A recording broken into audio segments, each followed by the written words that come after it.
What's up, guys? I like to start off all my videos with a deep breath. If you care to join me, now's your chance.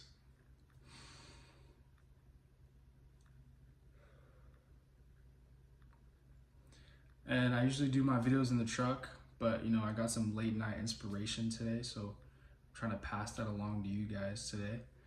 As you can see by the title of this video, I'm going to be talking about how to invest in yourself, how to invest your money once you earn it, right? Because, there's a lot of emphasis on earning more money, living a happy lifestyle, or just being happy, right? But there isn't enough emphasis on how to maintain that wealth, how to keep that money growing and flowing, right? So that's kind of where I wanted to go with this. And also how to invest in yourself and, have a mental, have a mental, space that is positive and, promotes growth in yourself. So first, I want to talk about the fact that your money is not going to grow by itself in a bank account, right? You obviously have a checking account and you probably have a savings account with that same bank, right? So you can swipe your debit card. But the bad thing about that is no matter how much money you have in there, whether it's $100 or $10,000, that money does not grow on its own, as opposed to a high yield savings account, like through a bank that, they offer a annual percentage that they pay you just for having your money sitting in there. For example, I use SoFi. They pay me 4.6% every year, and I love that banking system. Is way better than having a bank that is just checking account, whereas you don't get any return on your money sitting in there, right? So because really the banks are using your money while you have it in their account or in your account, right? So it says $500 on your checking account, but there's no actual $500 of cash sitting in a bank, right?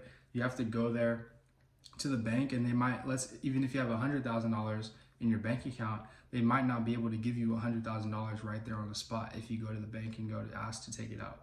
So the bank is using your money because they're reinvesting the money that you have sitting in there. So you do see the digital amount on the screen, but keep in mind that there's no physical amount of cash sitting there behind the bank teller that just has your name on it. These people are consistently using the money, and it's always in circulation, whether you like it or not, right? So of course you can keep cash under your mattress. Not my favorite thing to do, especially because it doesn't earn any interest. And just having physical cash is, you never know if like your house might burn down, so you might get robbed, stuff like that. I try to keep that in mind. But yeah, I would suggest if you're young, or even if you're not young necessarily, but you don't have much investing knowledge, the best way to start is through the S&P 500. This is basically a quick rundown. The S&P 500, if you don't know, is the top 500 companies in America, based on market share and just how they're doing as a company. I don't know how exactly they rank them, but I think it is just market share. For example, Apple, Nvidia, Microsoft, Facebook, these are all the tech companies that you guys are well aware of. These are all at the top of the S&P 500.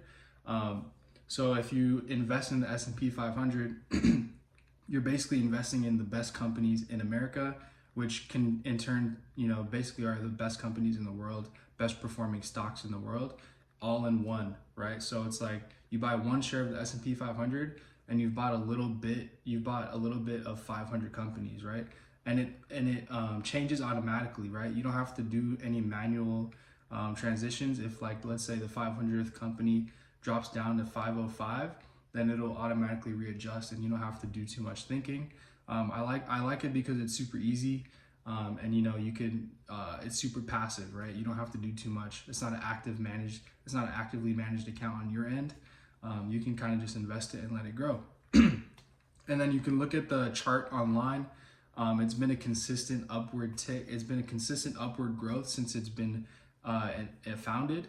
And I would suggest putting my money in there. That's where I put a lot of my investing, and that kind of ties into my next point, where it's you want to be on an automatic investing schedule, right? Because as humans, in our human nature, we want to hoard our money, right? So if let's say you get your paycheck every 2 weeks, you're less likely to invest it because you see it hit your account and you're like, oh, I might need this for something, right? I might need this for a bill or unexpected expense, which is completely understandable, but that's why you need an emergency fund that's just cash in a high yield savings account.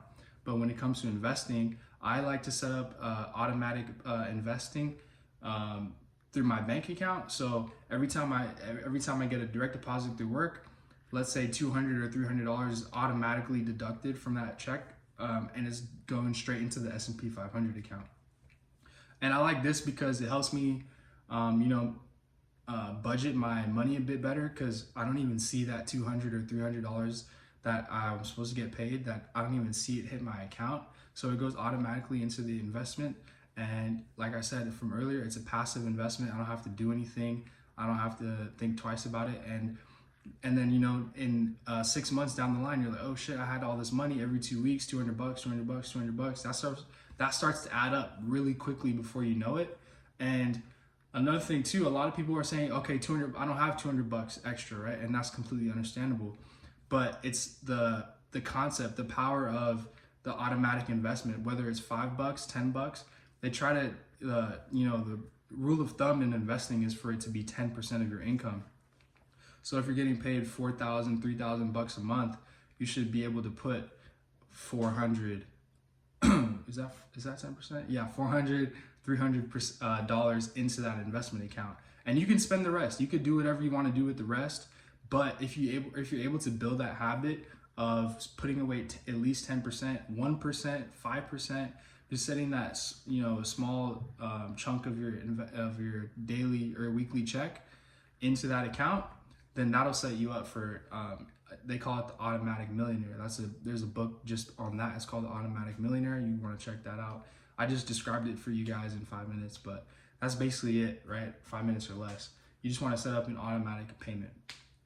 And one example that I'm going through right now is just investing in the things around you. Obviously, right? My current mattress is $400, right? And I have a lot of back pain when I sleep in that mattress. So I wake up in a bad mood. It's hard for me to fall asleep, stuff like that, right? So once you get some money and you have that investment in the S&P 500 and you've seen it stacked up and you're like, oh shit, I got $10,000. This back pain that I've been dealing with, maybe it's time to invest in a $3,000 mattress, right? This is just an example. You want to avoid, obviously, like debt. You don't want to go into debt to buy a mattress or a car or just consumerism, obviously. So that's why it's also good to have an emergency fund once you do invest. And it's never too late. That's the thing that a lot of people might be struggling with. Or I think the two biggest issues are that they don't have enough money to invest. Even if it's $5, I do think that goes a long way.